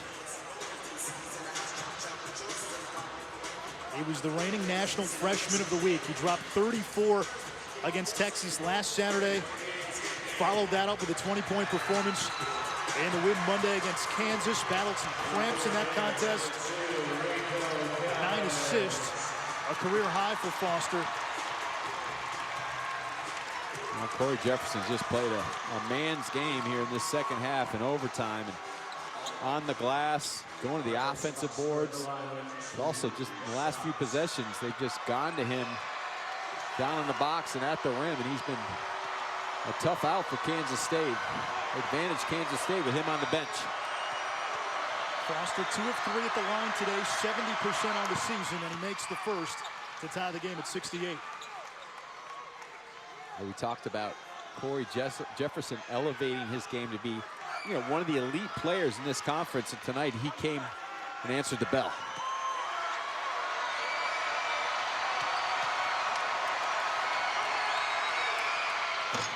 One out of 2 for Foster.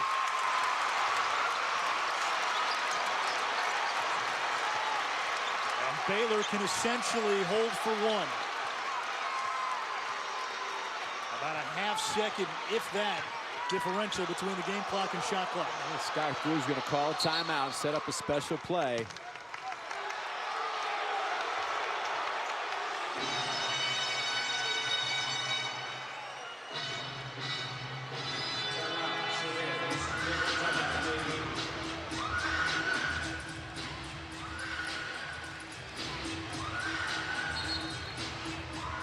Kansas State 7-4 in the Big 12.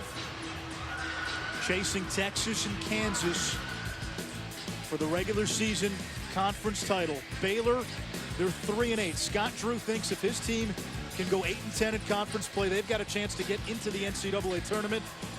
Baylor plays Monday against Oklahoma State. That will be the final game of Marcus Smart's 3-game suspension. That'll be in Waco. Then road games at West Virginia, at Texas, a home game against Texas Tech, a home game against Iowa State, and Baylor finishes the season at the Octagon of Doom against Kansas State. Well, Baylor's settled down in overtime in the nation. What they've done is they've gone inside, and Kenny Cherry made the big three to get him going after he made a couple ill-advised plays at the end of regulation. But Kansas State has attacked the zone on the inside. The three started to fall. Isaiah Austin, and they went inside to Corey Jefferson. As Baylor draws up a play here, you alluded to this during the broadcast. The Bears really don't have that one guy that can create a shot for himself. So who are you trying to get the ball to in this situation? Well, first of all, you've got to get the ball inbounds, as NC State found out against Syracuse late in the game. That's the first thing you've got to do, inbounds the ball from the sideline. So what's happened is Scott Drew's going to his three-guard offense. He's bringing Gary Franklin in to have ball handlers. They're going to spread the court. They're probably going to run Kenny Cherry off a little high ball screen. Isaiah Austin will run down to the pick and roll play, and they'll have Heslop coming off some sort of action opposite the ball. So they'll have a perimeter guy they'll have to pay attention to, a point guard going into the lane, and Austin, the big man, rolling to the rim. And don't sleep on Rico Gathers, one of the best offensive rebounders in college basketball. Cherry pulls up. No good. Lawrence the rebound. He tries to call a timeout. And now Steve Olson saying that Kansas State may have gotten the timeout. At the end of the first overtime, the score tied at 68. And now the officials discussing to see if Lawrence was able to get the timeout before time expired. Well, it becomes one of those quandaries as a coach. Do you really want the timeout there with 0.6 seconds and then lose a timeout that you'll be able to use in the second overtime? I don't know how much time they would actually have. I thought he got the timeout. Right there, Yeah, he did. about a half second. He did, but was it acknowledged? You know, him calling the timeout and the referee's actually seeing it. Yeah. But when they have their little secret huddles over there, sometimes they figure things out on their own that no one knows. Spoken like a coach. We should mic those guys up for these secret huddles. Because sometimes they make things, they figure it out what's best for them sometimes. There's the timeout. Yeah, he may have walked too, by the way. Well, there it looked like Tom O'Neill acknowledges it after time expires. O'Neill, the referee, underneath the basket. Take another look.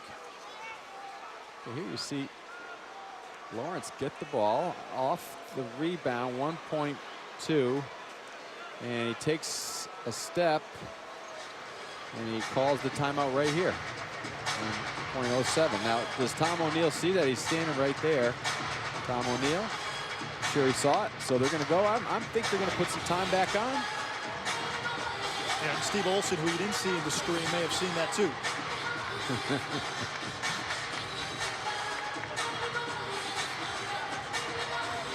We had a little bit of a bizarre sequence. I think those guys should be mic'd well. up. Yeah.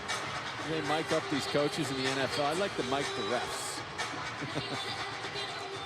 Well, they put 0.7 of a second back on the clock, so Kansas State. Okay, Bruce Weber is going to his bag of tricks. And all right, Coach, what's the call here? 0.7 of a second left. well, you've got to get something. There's no time for a dribble, so you've got to get there is time for a catch and shoot. There's two options. You're going to have maybe a Will Spradling coming off a running screen where he can catch and shoot, or throw it all the way to the rim. And number two, see if he can go up and get it. Marcus Foster. Fake in, go deep. I wouldn't doubt that man do anything wrong. Spradling will inbound. Back screen to the rim. Nino Williams, catch and shoot. And we are going to overtime, number 2. The score tied at 68.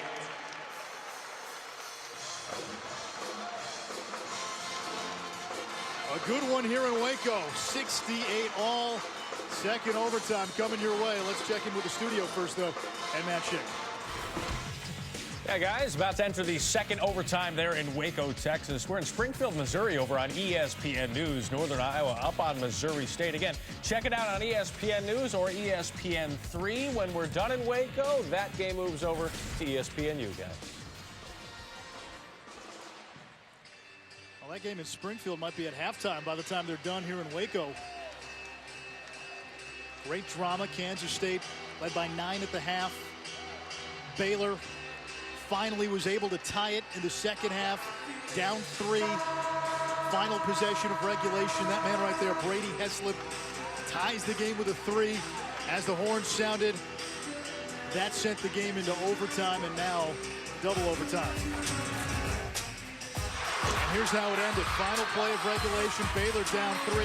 Heslip, who hadn't hit a three-pointer all game. Sometimes that happens. You just can never forget about the sniper. And Brady Heslip got his feet set.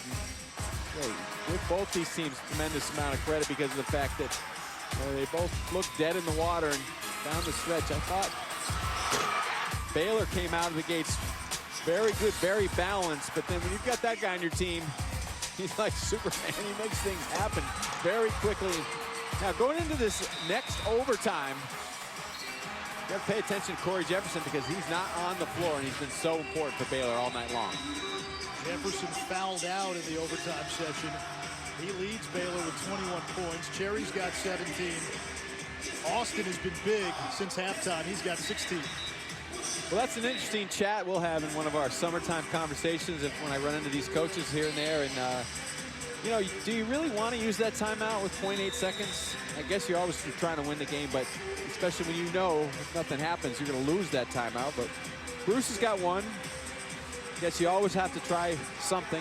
You've seen every type of shot go in, and probably had something designed to throw the ball a little bit deeper, but give Baylor a ton of credit on that defensive set with 0.8 seconds to go. Both Kansas State bigs, Thomas Gipson Stole and the DJ tap. Johnson with 4 fouls.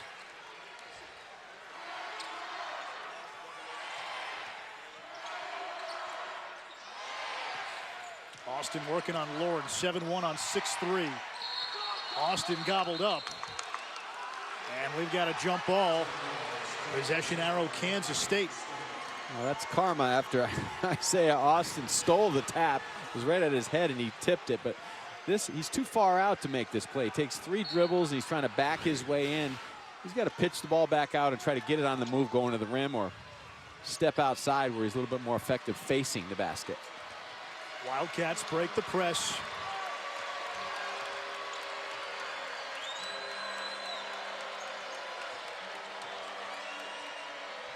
There's Spradling. He struggled today, just 2 of 9.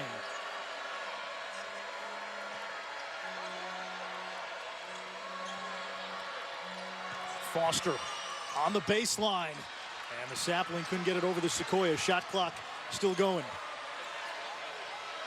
Shot clock at 1. And that is a shot clock violation.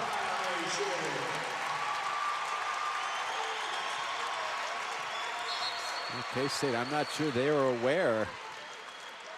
Gipson knew that Foster's shot did not hit the rim, and a lot of toughness in the lane for K-State, but Baylor feisty with their defense. 8 blocks for Austin. That matches a career high.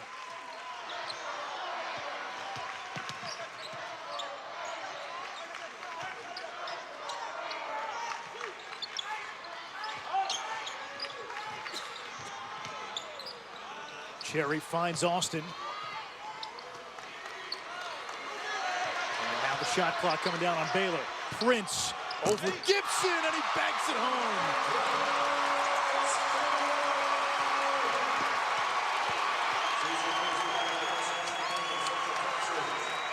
Well, I was about to say horrible shot, but I'll take it back.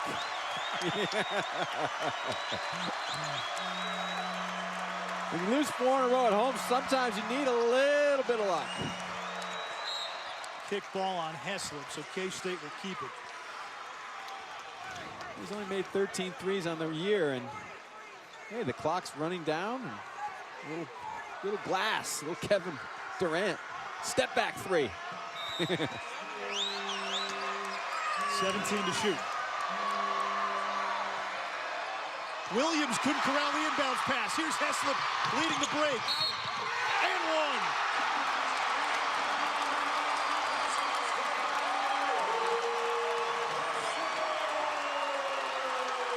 1. Well, Baylor might have been lucky on the previous possession, but they weren't lucky on this one. It was good, solid, tough defense on the inbound, and Kenny Cherry just disrupted Kansas State enough, and then Brady Heslip says, I can play inside the 3-point line as well and draw a little contact at the rim. Heslip, a 75 or 71% free throw shooter, misses the free throw.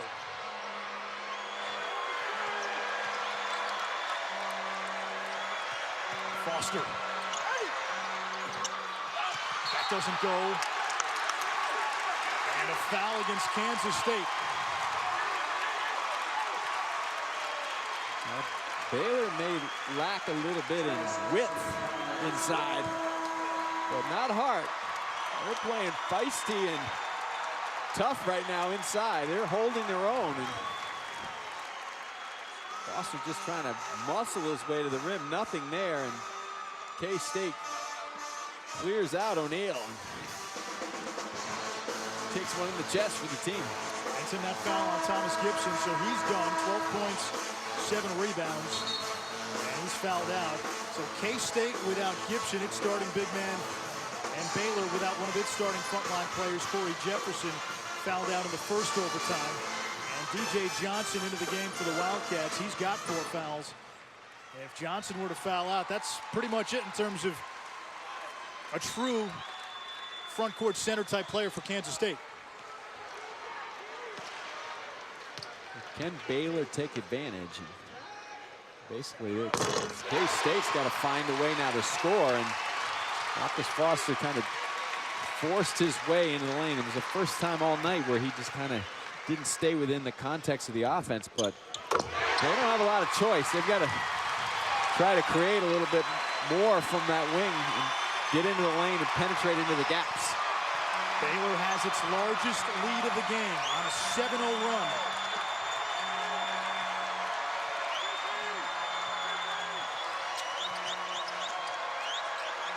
Spradling from straight away. And that brings Kansas State to within 4. Your players have to make adjustments, and they don't have the bigs in the game. Gipson, who's their inside force as a scorer, you have to make sure you protect the line when Spradley's in your area. Cherry breaks down the defense, gets the 2, and it's a 6-point lead. No more turf toe for Kenny Cherry. He looks comfortable and active and gaining strength. Nino Williams from 18, no good, rebounded by Cherry. Now Cherry, the maestro of this offense, tries to calm things down. Kenny Cherry has done a superb job running this team. He's made his mistakes, which all junior college point guards do in their first year, but for the most part, he has played an excellent game as the floor general. 19 points, 11 assists, 8 rebounds for Kenny Cherry. Gotta be careful of the 5-second call. Here's Prince down the lane. Now the call and 1.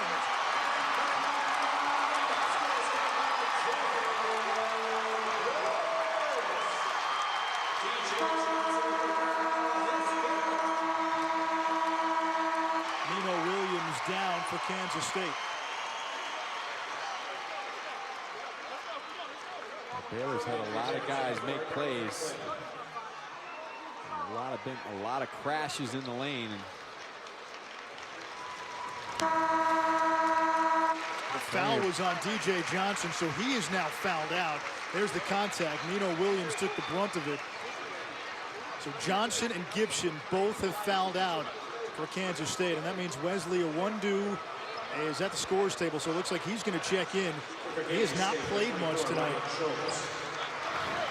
Well, it's tough to lose in any night or anywhere you are, but when you've lost 4 in a row at home, your chest is so tight when you walk into your home building. You don't feel comfortable. You should feel comfortable when you're at home, but you feel uptight, and the pressure starts to build, and it's like, will we ever win at home again, where we have all of our friends and supporters, but then they start doubting you, and the newspaper starts doubting you, and the administration starts doubting you, and your players start doubting. Everything is a negative, and you could just see a little bit of relief on that play. Clearly the game isn't over, but Scott Drew says, finally, we're making some plays down the stretch when we need to. Prince misses the free throw. Cherry can't get the putback. K-State still with a pulse, down by 8. Ryan Schultz into the game for Kansas State. Here's Prince with the steal and the exclamation.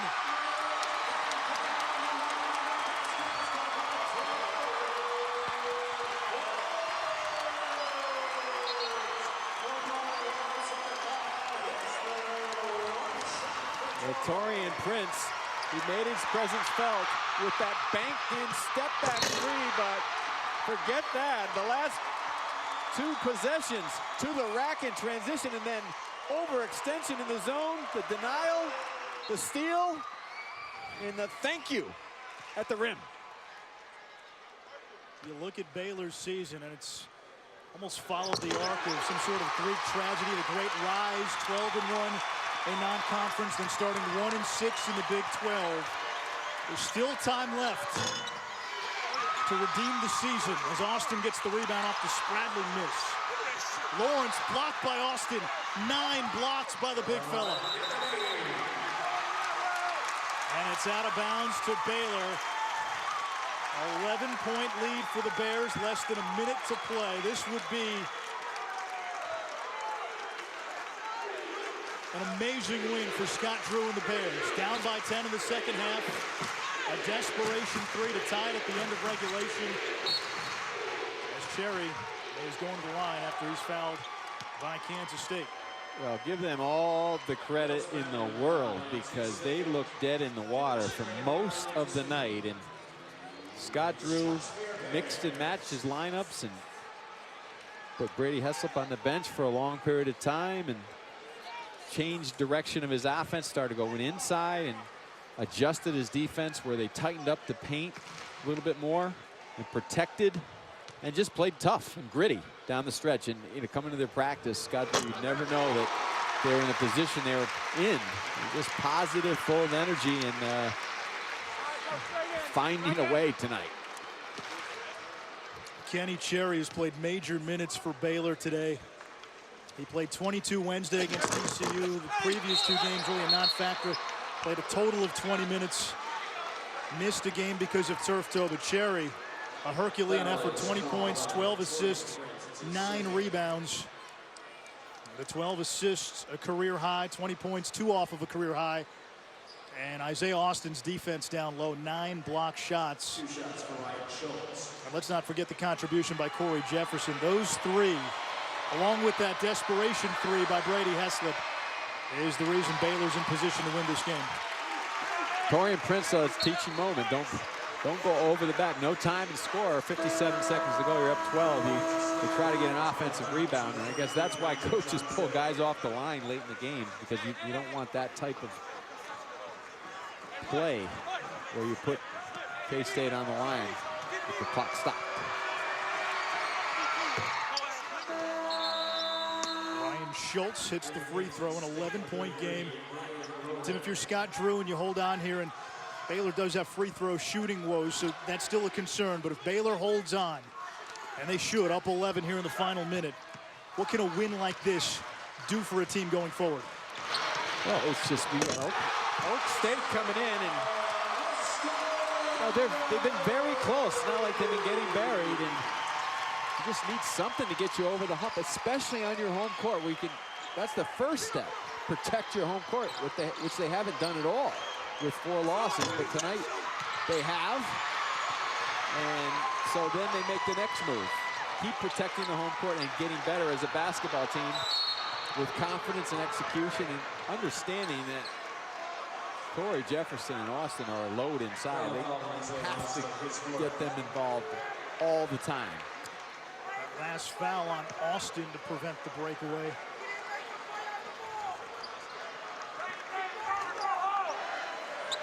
And this is a team that beat Colorado early in the season with Spencer Dinwiddie and beat Kentucky and played Syracuse right to the last 2 minutes in Maui. So it's there. It's the same team. So, again, it's how you finish. And if Scott Drew can find those buttons that he pushed tonight and build on this, that's what you remember the last month of the season. If they can get Oklahoma State Monday here in Waco, that would be 3 wins in a row, and then you're building some positive momentum for that stretch run. Baylor about to snap a 4-game home losing streak and on its way to going to 4-8 in conference play. Kansas State will drop to 7-5 in Big 12 play. Northern Iowa, Missouri State next here on ESPNU. We'll get you out to Springfield, Missouri as soon as this one goes final. Those 2 playing for 3rd place in the Missouri Valley Conference. And for Kansas State, on the other side, you got to find a way to win on the road. Well, exactly. And tonight, clearly, they played good enough to win, but down the stretch, didn't have enough answers inside. They didn't have the depth without Southwell lacking a forward up front. And as the game wore on, the length of Baylor's front line wore them out. Kenny Cherry with a triple-double, first by a Baylor player since Efe Udoh. Schultz off the mark on the 3. And Baylor 14.4 seconds away from a much-needed win.